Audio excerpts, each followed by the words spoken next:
Good morning ಗೆಳೆಯರೆ. ಇನ್ನೊಂದು ಹೊಸ ವಿಡಿಯೋದೊಂದಿಗೆ ನಿಮ್ಮ ಎದುರಿಗೆ ಬರ್ತಾ ಇದ್ದೀನಿ.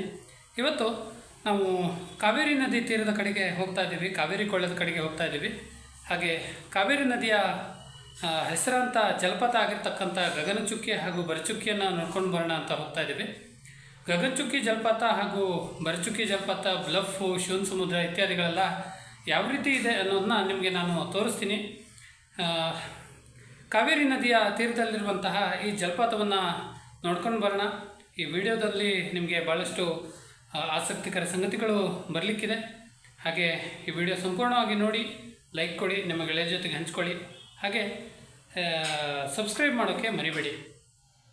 ಇನ್ನಷ್ಟು ಹೊಸ ವಿಡಿಯೋಗಳು ನಿಮ್ಮ ಎದುರಿಗೆ ಬರ್ತಾ ಇದೆ. ಹಾಗೆ ಇದನ್ನು ಮೊದಲು ನೋಡ್ತಾ ಇರಿ. ಹಾಗೆ ಇನ್ನಷ್ಟು ವಿಡಿಯೋಗಳನ್ನು ನಿಮ್ಮ ಎದುರಿಗೆ ಕೊಡ್ತೀನಿ. Thank you. ನಾವಿವಾಗ ಗಗನಚುಕ್ಕಿ ಜಲಪಾತದ ಕಡೆಗೆ ಹೊರಟಿದ್ದೀವಿ. ಬೆಂಗಳೂರಿಂದ 130 ಕಿಲೋಮೀಟರ್ ದೂರದಲ್ಲಿ ಗಗನಚುಕ್ಕಿ ಜಲಪಾತ ಇದೆ. ಮಂಡ್ಯ ಜಿಲ್ಲೆಯ ಭಾಗದಲ್ಲಿ ಈ ಗಗನಚುಕ್ಕಿ ಜಲಪಾತ ಇದ್ದು, ಇಲ್ಲೇ ಶಿವನ ಸಮುದ್ರ ನೆಕ್ಸ್ಟು ಇಲ್ಲಿ ಕಾಣಲಿಕ್ಕೆ ಸಿಗುತ್ತೆ. ಗಗನಚುಕ್ಕಿ, ಬರಚುಕ್ಕಿ ಹಾಗೂ ಶಿವನ ಸಮುದ್ರ ಎಲ್ಲ ಅಕ್ಕಪಕ್ಕದಲ್ಲೇ ಇದ್ದು, ವೀಕೆಂಡ್ನಲ್ಲಿ ಪ್ರವಾಸಿಗಳಿಗೆ ಹೇಳಿ ಮಾಡಿಸಿದಂಥ ಸ್ಥಳ ಇದು. ಬನ್ನಿ ಹೋಗೋಣ. ಹಾಗೆ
ಸುತ್ತಮುತ್ತ ಎಲ್ಲ ಹಸಿರು, ತೆಂಗಿನ ತೋಟ, ಗದ್ದೆಗಳು, ಪೈರುಗಳು ಬೆಳೆದಿರೋ ಹಸಿರಿನ ತೋಟಗಳೆಲ್ಲ ನಮ್ಗೆ ಕಾಣಿಸುತ್ತೆ.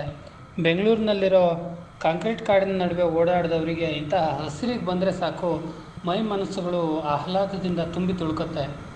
ನಮ್ಮ ಶಿವನ ಸಮುದ್ರಕ್ಕೆ ಹಾಗೂ ಗಗನಚುಕ್ಕಿ, ಬರಚುಕ್ಕಿ ಜಲಪಾತಕ್ಕೆ ಹೋಗುವಾಗ ಇಲ್ಲಿ ನೋಡಿ, ಇಲ್ಲಿ ನೀವು ನೋಡ್ತಾ ಇರ್ಬೋದು ಅಕ್ಕಪಕ್ಕದಲ್ಲಿ ಹಳ್ಳಿಯ ವಾತಾವರಣ ಎಲ್ಲ ಯಾವ ರೀತಿ ಇದೆ, ಎಷ್ಟು ಚೆನ್ನಾಗಿದೆ ಅಂತ. ಇದು ನಮಗೆ ಭಾಳ ಖುಷಿಯನ್ನು ಕೊಡುತ್ತೆ. ನೋಡಿ, ಇಲ್ಲಿ ಬೈಕನ್ನು ಓಡಿಸ್ಕೊಂಡು ಹೋಗೋದು ಎಷ್ಟು ಸಂತೋಷವನ್ನು ಕೊಡುವಂತಹ ಸಂಗತಿ ಅಂತ. ನಾವು ಇಲ್ಲಿ ಎಷ್ಟು ಗಾಡಿ ಓಡಿಸಿದ್ರು, ಎಷ್ಟೊತ್ತು ನಾವು ಬೈಕನ್ನು ಓಡಿಸ್ಕೊಂಡು ಅಥವಾ ನಮ್ಮ ವಾಹನಗಳನ್ನು ಓಡಿಸ್ಕೊಂಡು ಹೋದರೂ ನಮಗೆ ಬೇಸರ ಆಗಲ್ಲ. ಅಷ್ಟು ಖುಷಿಯಾಗುತ್ತೆ, ಅಷ್ಟು ಮನಸ್ಸಿಗೆ ಒಂಥರ ಏನೋ ರೋಮಾಂಚನ ಸಿಗುತ್ತೆ ಅಲ್ವಾ. ನೋಡಿ ಹೇಗಿದೆ ಅಂತ.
ಕಾವೇರಿ ನದಿ ಬಗ್ಗೆ ಗೊತ್ತಿಲ್ಲದೆ ಇದ್ದವರೇ ಇಲ್ಲ.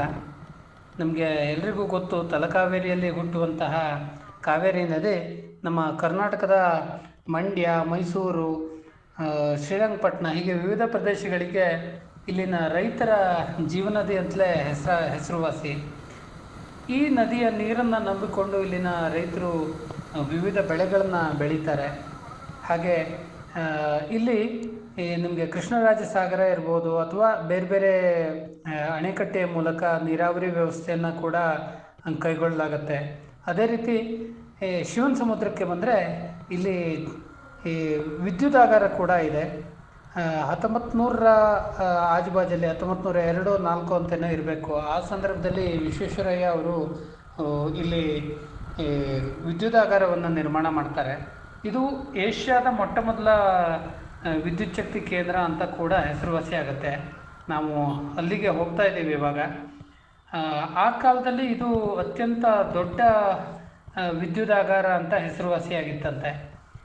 ಇಲ್ಲಿಂದ ಆಚೆ ಅದು ಮುಂದೆ ಚಾಮರಾಜನಗರದ ಫಾಸ್ಲೆಯಲ್ಲಿ ಹರಿದು ಅಲ್ಲಿಂದ ತಮಿಳುನಾಡನ್ನು ಸೇರಿ ತಮಿಳುನಾಡಿನಲ್ಲಿ ಬಂಗಾಳ ಕೊಲ್ಲಿಯನ್ನು ಸೇರುತ್ತೆ.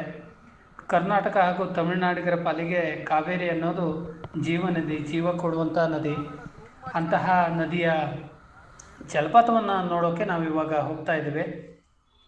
ಅದನ್ನು ನಾವಿವಾಗ ಕಣ್ಣು ತುಂಬಿಕೊಳ್ಳಿಕ್ಕಿದ್ದೇವೆ. ನಮಸ್ಕಾರ. ಇವತ್ತು ನಾವು ಶಿವನ ಸಮುದ್ರ, ಗಗನಚುಕ್ಕಿ ಹಾಗೂ ಭರಚುಕ್ಕಿ ಕಡೆಗೆ ಹೊರಟಿದ್ದೀವಿ. ಆಲ್ಮೋಸ್ಟು ಚನ್ನಪಟ್ಟಣ ದಾಟಿ ಇವಾಗ ಇನ್ನೊಂದು 20-25 ಕಿಲೋಮೀಟ್ರ್ ದೂರದಲ್ಲಿದ್ದೀವಿ. ಈಗ ತಾನೇ ಮಳೆ ಬಂದು ನಿಂತಿದೆ. ಇನ್ನೊಂದು ಅರ್ಧ ಗಂಟೆಯಲ್ಲಿ ಅಲ್ಲಿಗೆ ಹೋಗಲಿಕ್ಕಿದೆ. ಬನ್ನಿ, ಹೇಗಿದೆ ಅಂತೆಲ್ಲ ನೋಡೋಣ. ಕಾವೇರಿ ನದಿಯಲ್ಲಿ ನೀರಿದೆಯಾ, ಎಷ್ಟಿದೆ ಅನ್ನೋದನ್ನೆಲ್ಲ ನೋಡ್ಕೊಂಡು ಬರೋಣ. ಕೊಡಗಿನ ತಲಕಾವೇರಿಯಲ್ಲಿ ಹುಟ್ಟುವಂತಹ ಕಾವೇರಿ ನದಿ ನಂತರ ಹಲವಾರು ಕಿಲೋಮೀಟರ್ಗಳನ್ನು ಹಾದು ಮೈಸೂರನ್ನು ದಾಟಿ ಕೊನೆಗೆ ಗಗನಚುಕ್ಕಿ, ಭರಚುಕ್ಕಿ ಹತ್ರ ಬರುತ್ತೆ. ಇಲ್ಲೇ ಶಿವನ ಸಮುದ್ರ ವಿದ್ಯುತ್ ಆಗಾರ ಕೂಡ ಇದೆ. ತಮಿಳುನಾಡನ್ನ ಪ್ರವೇಶಿಸೋ ಮುನ್ನ ಗಗನಚುಕ್ಕಿ, ಭರಚುಕ್ಕಿಯಲ್ಲಿ ಜಲಪಾತವನ್ನು ಸೃಷ್ಟಿ ಮಾಡೋ ಕಾವೇರಿ ನದಿ ನಂತರ ತಮಿಳುನಾಡಿನ ಕಡೆಗೆ ಹರಿದೋಗುತ್ತೆ. ಅಲ್ಲಿಗೆ ನಾವು ಹೋಗ್ತಾ ಇದ್ದೀವಿ. ಬನ್ನಿ ನೋಡೋಣ ಹೇಗಿದೆ ಅನ್ನೋದನ್ನೆಲ್ಲ ಕಣ್ತುಂಬ್ಕೊಳ್ಳೋಣ. ಈ ಲೈಕ್ ಮಾಡಿ ಹಾಗೂ ಕಾಮೆಂಟ್ ಮಾಡಿ. ಈ ವಿಡಿಯೋಕ್ಕೆ ಒಂದು ನಿಮ್ಮ ಅಮೂಲ್ಯ ಅಭಿಪ್ರಾಯವನ್ನು ತಿಳಿಸಿ. ಹಾಗೆ ನಿಮ್ಮ ಫ್ರೆಂಡ್ಸ್ ಜೊತೆಗೆ ಶೇರ್ ಮಾಡೋಕ್ಕೆ ಮರಿಬೇಡಿ.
ನಾವೀಗ ಗಗನಚುಕ್ಕಿ ಭರಚುಕ್ಕಿ ಜಲಪಾತದ ಹತ್ತಿರದಲ್ಲೇ ಇದ್ದಾವೆ. ಇಲ್ಲಿ ನನ್ನ ಹಿಂಭಾಗದಲ್ಲಿ ನಿಮಗೆ ಕಾಣಿಸ್ತಾ ಇರ್ಬೋದು ನೋಡಿ, ಇಲ್ಲಿ ಗಗನಚುಕ್ಕಿ ಭರಚುಕ್ಕಿ ಜಲಪಾತ ಇದೆ ಇಲ್ಲಿ. ಇದು ಕಾವೇರಿ ನದಿಯ ಸೃಷ್ಟಿ. ಇಲ್ಲಿಂದ ಮುಂದೆ ಕಣಿವೆಯಲ್ಲಿ ಕೆಲ ಕಿಲೋಮೀಟರ್ಗಳ ಕೂಲ ಹರಿದು ಹಾಗೆ ತಮಿಳುನಾಡನ್ನ ಸೇರುತ್ತೆ. ನೀರು ಮಳೆಗಾಲದಷ್ಟು ಅಬ್ಬರ ಇಲ್ಲ, ಸ್ವಲ್ಪ ಮಾತ್ರ ಇದೆ, ಆದರೂ ಚೆನ್ನಾಗಿ ಕಾಣಿಸ್ತಿದೆ. ಇನ್ನು ಹತ್ತಿರಕ್ಕೆ ಕೆಳಗಿಳಿದು ನಾವು ಹೋಗ್ತಾ ಇದ್ದೀವಿ. ಬನ್ನಿ ನೋಡೋಣ ಹತ್ತಿರದ ವ್ಯೂ ಹೇಗಿದೆ ಅಂತ. ನಮ್ಮ ಜೊತೆಗೆ ಸೃಜನ್ ಹಾಗೂ ಮಂಜು ಅವರು ಬಂದಿದ್ದಾರೆ.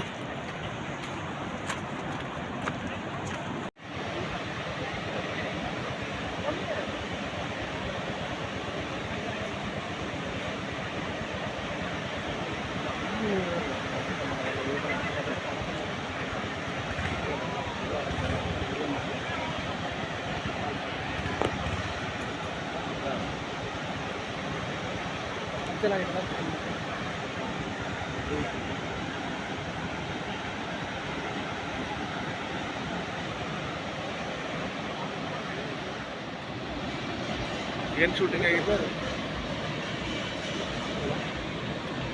ಅಲ್ಲೇ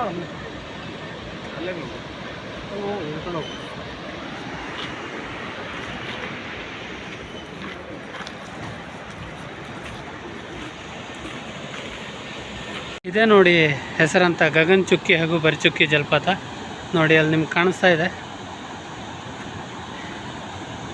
ನೋಡಿ, ಮಧ್ಯದಲ್ಲಿ ಒಂದು ದ್ವೀಪ ಇದೆ. ಇದು ಈಗಲೇ ಇಷ್ಟು ಅಬ್ಬರಿಸ್ತಾ ಇದೆ, ಇನ್ನು ಮಳೆಗಾಲದಲ್ಲಿ ಅದೆಷ್ಟು ಅಬ್ಬರದಿಂದ ಹರಿತಿರ್ಬೋದು. ಇನ್ನು ಹತ್ತಿರಕ್ಕೆ ಹೋಗ್ತೀವಿ ನೋಡಿ, ನಿಮಗೆ ಇನ್ನೂ ಕೆಳಗಡೆಗೆ ವ್ಯೂ ಪಾಯಿಂಟ್ ಇದೆ, ಅಲ್ಲಿ ತನಕ ಹೋಗೋಕ್ಕೆ ಅವಕಾಶ ಇದೆ ಅಂತ ಅಲ್ಲಿಗೆ ಹೋಗ್ತಾ ಇದ್ದೀವಿ ನಾವು.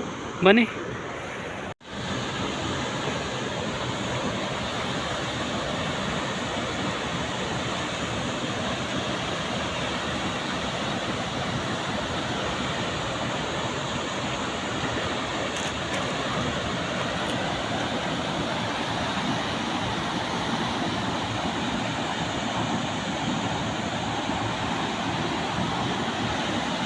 ಅವರೇ, ಹೇಗಿದೆ ಜಲಪಾತ?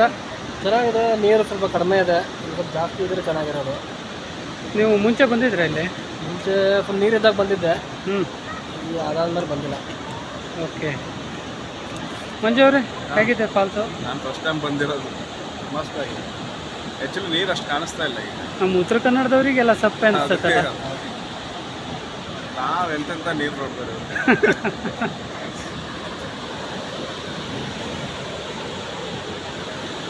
ಗಗನಚುಕ್ಕಿ ಭರಚುಕ್ಕಿ ಕುರಿತು ಇನ್ನೊಂದು ವಿಶೇಷ ಸಂಗತಿ ಇದೆ. ಇಲ್ಲೇ ಮೇಲ್ಗಡೆ ಶಿವನ ಸಮುದ್ರ ಜಲವಿದ್ಯುತಾಗಾರ ಇದೆ. ಇದು ನಮ್ಮ ಏಷ್ಯಾದ 2ನೇ ಜಲವಿದ್ಯುತಾಗಾರ ಅಂತ ಹೆಸರುವಾಸಿ. ಅಂದರೆ ಏಷ್ಯಾದಲ್ಲಿ ಮೊದಲನೇ ನಿರ್ಮಾಣ ಆಗಿದ್ದು ಅದು. ಹಾಗೆ ಏಷ್ಯಾದ 2ನೇ ಅತ್ಯಂತ ದೊಡ್ಡ ಜಲವಿದ್ಯುತಾಗಾರ ಅಂತ ಹೆಸರುವಾಸಿ. ನಮ್ಮ ನಾಡಿನ ಖ್ಯಾತ ಇಂಜಿನಿಯರ್ ಆಗಿರ್ತಕ್ಕಂಥ ಸರ್ ಎಂ ವಿಶ್ವೇಶ್ವರಯ್ಯ ಅವರ ಕನಸಿನ ಕೂಸು ಇದು. 1902ರಲ್ಲಿ ಎಕ್ಸಾಕ್ಟಾಗಿ ಹೇಳಬೇಕು ಅಂದರೆ 1902, 1900 ದಶಕ ಅಂತ ಹೇಳ್ಬೋದು. 1900ರಿಂದ 1900 ಒಳಗಡೆ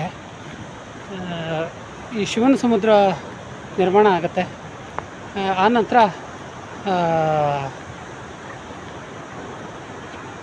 ವಿದ್ಯುತ್ ಉತ್ಪಾದನೆ ಮಾಡಿ ಬೆಂಗಳೂರಿಗೆ ಹಾಗೂ ಮೈಸೂರಿಗೆ ಒದಗಿಸಿಕೊಡ್ತಾರೆ.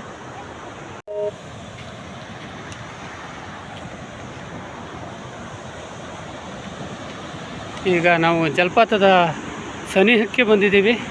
ಇಲ್ಲಿಂದ ವ್ಯೂ ತುಂಬ ಚೆನ್ನಾಗಿ ಕಾಣುತ್ತೆ.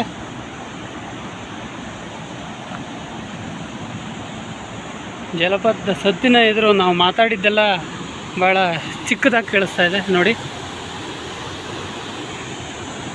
ಮುಂದೋದ್ರೆ ಇನ್ನೂ ಚೆನ್ನಾಗಿ ಸ್ವಲ್ಪ ಮುಂದೋದ್ರೆ ಇನ್ನೂ ಚೆನ್ನಾಗಿ ಅಲ್ಲಿಂದಲೇ ನೋಡ್ಕೊಂಡು ಆ ಕ್ಯಾಮ್ರಾ ಬೇಡ, ಇದು ತೊಗೊಂಡೋಗಿ ಶೂಟು ಮಾಡ್ಕೊಂಬರ್ಬೋದು ಹೋದಾಗ.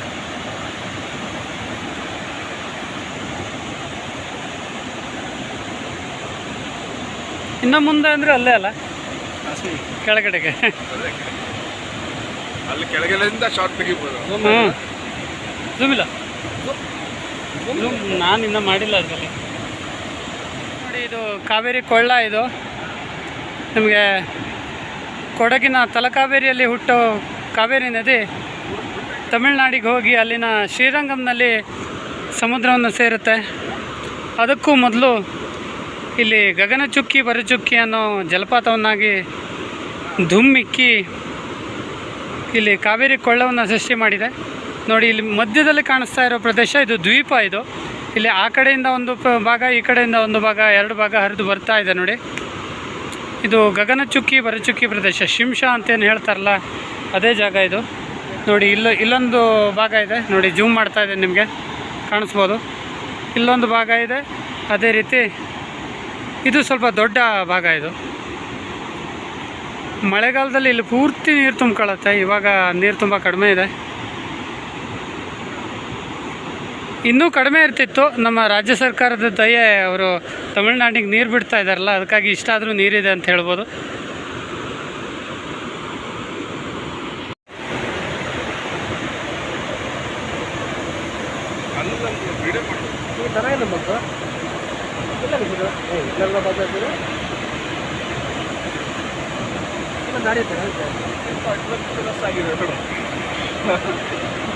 ಅದು ನೋಡೋದು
ಅವ್ರು ನಿಂತಿರೋ ಪ್ಲೇಸ್ ಚೆನ್ನಾಗಿ ಬರುತ್ತೆ.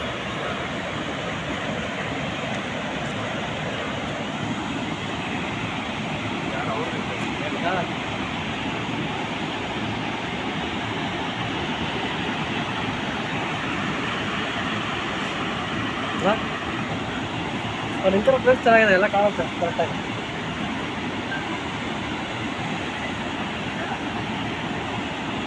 ಮತ್ತು ನೀವು ಹಂಗೆ ಛತ್ರಿ ಹಿಡ್ಕೊಂಬರೋದು. ಬೆಂಗಳೂರಿಂದ ವೀಕೆಂಡಲ್ಲಿ ಬರೋಕ್ಕೆ ಒಳ್ಳೆಯ ಜಾಗ ಇದು. ಬೆಂಗಳೂರಿಂದ 125 ಕಿಲೋಮೀಟ್ರ್ ದೂರದಲ್ಲಿದೆ. ನೀವು ನಿಮ್ಮದೇ ವೆಹಿಕಲ್ ತಗೊಬರ್ಬೋದು, ಬಸ್ಸಿನ ವ್ಯವಸ್ಥೆ ಇದೆ, ಬರ್ಬೋದು. ಕೊಳ್ಳೇಗಾಲದ ಹತ್ರ ಈ ಪ್ಲೇಸ್ ಆಗುತ್ತೆ. ಮಿಸ್ ಮಾಡದೆ ನೋಡಿ, ಒಳ್ಳೆಯ ಒಂದು ಅಚ್ಚರಿಗೆ ನೀವು ಸಾಕ್ಷಿ ಆಗ್ತೀರಿ. ಹಾಗೆ ಇದು ಗಗನಚುಕ್ಕಿ ಭರಚುಕ್ಕಿಯ ಒಂದು ವಿಡಿಯೋ. ನಿಮಗೆ ಇಷ್ಟ ಆಗಿದ್ದರೆ ಒಂದು ಲೈಕ್ ಕೊಡಿ, ಕಾಮೆಂಟ್ ಹಾಕಿ, ಹಾಗೆ ಇಷ್ಟ ಆಗಿಲ್ಲ ಚಾನಲ್ ಸಬ್ಸ್ಕ್ರೈಬ್ ಮಾಡೋಕ್ಕೆ ಮರಿಬೇಡಿ. ಇಷ್ಟ ಆಗಿಲ್ಲ ಅಂದರೂ ಲೈಕ್ ಕೊಡಿ.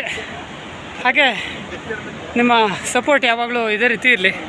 ಥ್ಯಾಂಕ್ ಯು ಗೆಳೆಯರೇ. ಇದಾಗಿತ್ತು ಗಗನಚುಕ್ಕಿಯ ಒಂದು ವಿಶೇಷ ಪ್ರದೇಶ, ವಿಶೇಷ ವಿಡಿಯೋ. ಮೊದಲ ಭಾಗದಲ್ಲಿ ನಾವು ಹೇಳ್ದಂಗೆ ಗಗನಚುಕ್ಕಿ ಹಾಗೂ ಭರಚುಕ್ಕಿಯನ್ನು ನೋಡ್ಕೊಂಬರ್ಬೇಕು ಅಂತ ಅಂದ್ಕೊಂಡಿದ್ವಿ. ಆದರೆ ಸಮಯ ಮಿತಿಯ ಅಭಾವದಿಂದ ನಾವು ಭರಚುಕ್ಕಿಯನ್ನು ನೋಡಲಿಕ್ಕೆ ಹೋಗ್ಲಿಕ್ಕಾಗಿಲ್ಲ. ಗಗನಚುಕ್ಕಿ ಜಲಪಾತವನ್ನು ನೀವು ಇಷ್ಟೋ ತನಕ ನೋಡಿದ್ರಿ. ಭರಚುಕ್ಕಿಯ ವೈಭವ ಹಾಗೂ ಅಲ್ಲೇ ಪಕ್ಕದಲ್ಲಿರುವಂತಹ ವಿದ್ಯುತ್ ಪ್ಲ್ಯಾಂಟ್ ಅವುಗಳನ್ನೆಲ್ಲ ನೀವು ನೋಡಿದ್ರಿ. ಈ ವಿಡಿಯೋ ನಿಮಗೆ ಇಷ್ಟ ಆಗಿದರೆ ಇದಕ್ಕೊಂದು ಲೈಕ್ ಕೊಡಿ, ಹಾಗೆ ಕಮೆಂಟ್ ಮಾಡಿ, ನಿಮ್ಮ ಗೆಳೆಯರ ಜೊತೆಗೆ ಹಂಚ್ಕೊಳ್ಳೋಕ್ಕೆ ಮರಿಬೇಡಿ. ಮುಂದಿನ ವಿಡಿಯೋದಲ್ಲಿ ನಾನು ಮುತ್ತತ್ತಿಯನ್ನು ತೋರಿಸಲಿದ್ದೇನೆ. ಮುತ್ತತ್ತಿಯ ವಿಶೇಷ ವಿಡಿಯೋ, ಮುತ್ತತ್ತಿಯ ಸಂರಕ್ಷಿತ ಪ್ರದೇಶ ಯಾವ ರೀತಿ ಇದೆ ಅದನ್ನೆಲ್ಲ ನಿಮಗೆ ಕಟ್ಟಿಕೊಡ್ತಾ ಇದ್ದೇನೆ. ಹಾಗೆ ನನ್ನ ಚಾನಲ್ನ ಸಬ್ಸ್ಕ್ರೈಬ್ ಮಾಡ್ತಾಯಿರಿ, ನಿಮ್ಮ ಗೆಳೆಯರ ಜೊತೆಗೆ ಹಂಚ್ಕೊಳ್ಳೋಕ್ಕೆ ಮರಿಬೇಡಿ. ಧನ್ಯವಾದ. ಬಾಯ್ ಬಾಯ್.